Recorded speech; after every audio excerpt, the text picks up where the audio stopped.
আরব সাগরে সতর্ক অবস্থানে মার্কিন বিমানবাহী রণতরী ইউএসএস আব্রাহাম লিঙ্কন। ইরানের বন্দর অবরোধ ও হরমুজে তীক্ষ্ণ নজর মার্কিন সেনাদের। মার্কিন প্রেসিডেন্টের নির্দেশে পান থেকে চুন খসলেই চলবে ভয়াবহ হামলা। চরম উত্তেজনার মধ্যেই চলছে বার্তা আদান প্রদান। তেহরান জানায় মার্কিন প্রস্তাব পর্যালোচনা চলছে, ইঙ্গিত দিয়েছে প্রথম ধাপে চুক্তি করার। এ সবকিছুরই মধ্যস্থতায় আছে পাকিস্তান।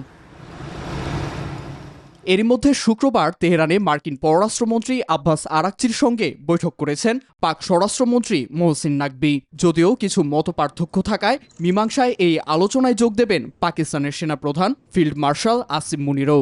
সংঘাত বন্ধে প্রধান শর্ত 400 কেজি ইউরেনিয়াম বর্জন, যা জব্দ করে ধ্বংস করতে মরিয়া মার্কিন প্রেসিডেন্ট ডোনাল্ড ট্রাম্প। ওদের স্বপ্ন পূরণে পাশে থাকতে পেরে আমরা গর্বিত। হরমুজে টোল নয়, তাদের সমৃদ্ধ ইউরেনিয়াম চাই, তা জব্দ করে ধ্বংস করাই আমাদের লক্ষ্য।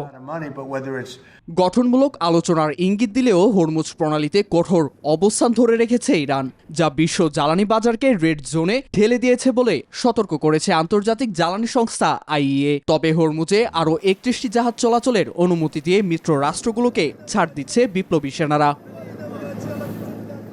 নিজ দেশে জনমত খোয়াতে নারাজ ওয়াশিংটন ও তেহরান, তবে আড়ালে উভয় পক্ষই সমঝোতা চায়, এমনটাই মনে করেন সাবেক মার্কিন প্রেসিডেন্ট রোনাল্ড রেগানের বিশেষ সহকারী ডগ ভান্ডোর।